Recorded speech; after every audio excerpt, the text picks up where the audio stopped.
Hello everyone, welcome back to the NPC Dungeon. As promised, I have a second part to the two-part series I started yesterday, all about world building. More specifically, this is about how good world building can change the context of your story. Last time I talked more specifically about plot and encounters, and how you should build the world to the story, and the story should probably be prior to your world building, otherwise you run the risk of kind of meandering a little bit. Today I'm going to talk more specifically about the overall feel of the story, and how your world building should probably be geared more toward that. I even have a very specific example, if I didn't already say it. This episode was recommended by one of my wonderful viewers, so thank you again for that. And I'm going to go over a specific example that, like I said, again, was also recommended by one of my amazing viewers. So again, thank you for that. And without any further announcements, let's learn something.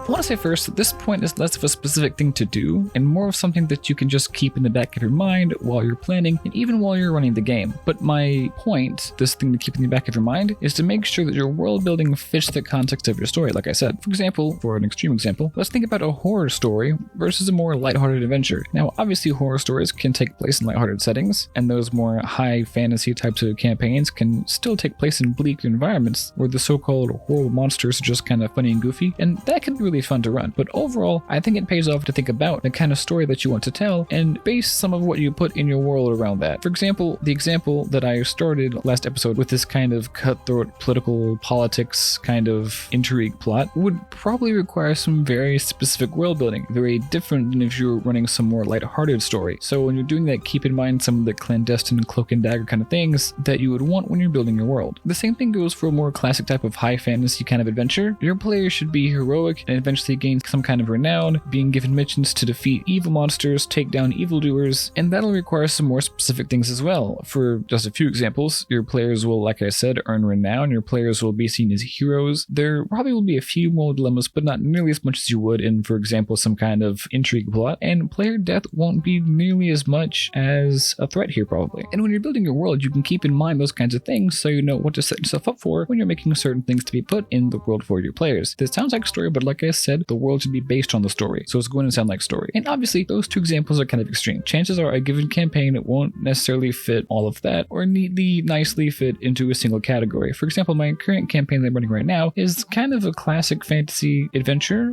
in terms of the encounters and adventures that go on, but it takes place in a more steampunk kind of world of my own creation, and has loads of subtle political mystery going on in the background. So feel free to have fun and mix and match those genres. And like I said, I want to go over a couple of examples of genres that you might emulate in your campaigns. Now, like I said, these specific examples were also recommended by the same viewer who recommended today's topic, and they're pretty good examples too, if I do say so myself. They cover those two stark extremes that I was kind of mentioning a little bit earlier, and these two examples that I'm going to get into are more of a Grimdark Fantasy story and a more fairy tale-like story. Now, I want to make it clear right off the bat that I'm not a genre expert, and I'm not talking about these in terms of storyteller, in terms of somebody who's very well versed in myths and fairy tales. I'm talking about them as a DM and for D&D campaigns. I'm talking about them in terms of how you might go about running them in your games, not how you would write them or see them appear in contemporary storytelling or traditional folktales. And the differences that I mention aren't official. These are just what I would find useful if I were to run a game like this. They're simply my opinions on the matter, my opinions on how you would run them in your game, and just take them for that. And I'm going to start with Grimdark because it's a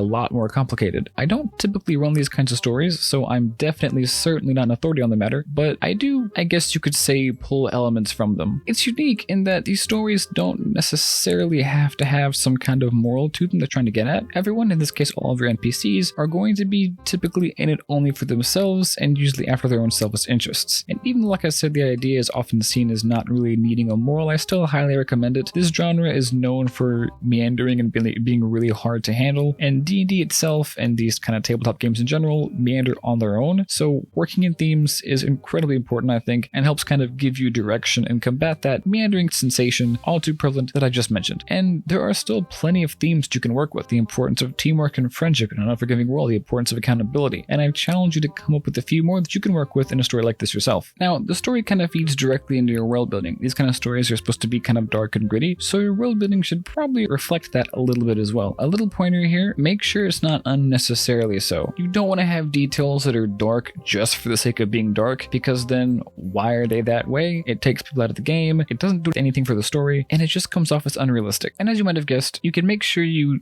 do this by tailoring your world to your story, like I started saying in the last episode in this series. And right in the same vein, when I say that your world building can reflect those darker themes, I'm not saying literally make it dark like it's night all the time or something like that. You can actually make it pretty lighthearted with those more superficial details, and that can be kind of fun. When I'm saying make your world reflect those themes and build it from the story, I'm saying you might have secret organizations, dense criminal undergrounds, loads of selfish NPCs. And when I say NPCs, this is another really important point. This is not an excuse to make flat NPCs. It's easy to say, oh, all my NPCs are selfish. Done. No. If anything, your NPCs need to be even more fleshed out than you usually would. And really, that goes for everything else too in this kind of story. That's why I said these stories are really hard to do. I generally don't do them, and they're really easy to do poorly. So make sure those details are really, really well fleshed out if you're going to do that. And lastly, for some overall points regarding these more darker campaign styles, keep in mind that character death will probably be a threat. You should be upfront about this. You should let your players know what they're getting themselves into ahead of time and make sure they're okay with it, because I can imagine this kind of campaign might be a little emotionally draining for some people, myself included probably. Also, there aren't going to be any real heroes or villains per se, and you need to take that into account when you're doing your world building, because again, this is not your typical adventure, but it's not necessarily an evil campaign either. Political intrigue and some kind of horror might directly fit pretty well into these kinds of campaigns. These kinds of things tend to be kind of great, but again, like I said, not unnecessarily so. It's really hard to find that balance, and that depends on whatever specific story you're trying to tell. You need to be thorough with these kinds of stories, or else you won't be able to justify NPC actions, and things just kind of fall apart from there. But that's it for that. Let's move on to fairy tales. A fairy tale